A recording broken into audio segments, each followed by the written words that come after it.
Hello, good morning guys. Welcome back to my YouTube channel. May nakita tayo dito ngayon na itlog ng kurakwak. Dito kasi tayo ngayon nag-harvest tayo ng palay. Tumulong tayo na mag-harvest dito ng palay. Ayan, may nakita tayo ditong itlog ng kurakwak. So naka-disturbo na kasi to yung inahin nito, baka hindi na babalik. So i-try natin na ilagay natin sa incubator natin kung mapipisi ba. I-update ko kayo guys kung mapisa ba to sa incubator ng incubator natin ng para sa mga manok. Try lang natin. Itlog po to ng kurakwak. Nung tawag sa Tagalog kaya yan, sa Bisaya kurwakwak. Yan po. Yan. Itlog ng kurwakwak.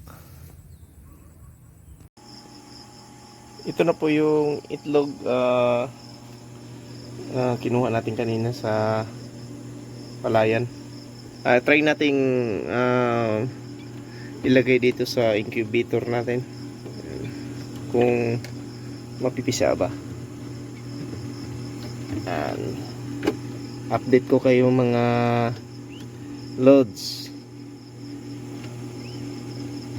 Up ko kayo mga guys kung mapipisa ba yan. Ayan, uy, pumulong ayan ayan, kung mapipisa ba yung ano na yan. Actually pinaandar natin to kanina, yung incubator natin, para try natin kung makapapisa pa tayo nitong itlog ng bird, ng kurakwak. Update ko kayo next day mga guys. Okay. Ito na po yung update ng itlog ng kurakwak natin. Yan, dalawa po yung napipisa.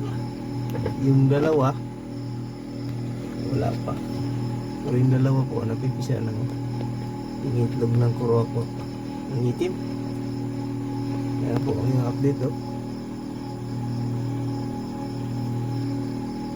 baka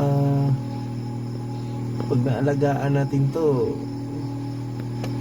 maging maamo to sa atin. Mahaba din pala ng paa nito. Yan po yung update ng itlog ng kurakwak. Dalawa po yung isa. Yan, tingnan natin ulit po bukas kung mapipisa pa ba yung dalawang natira.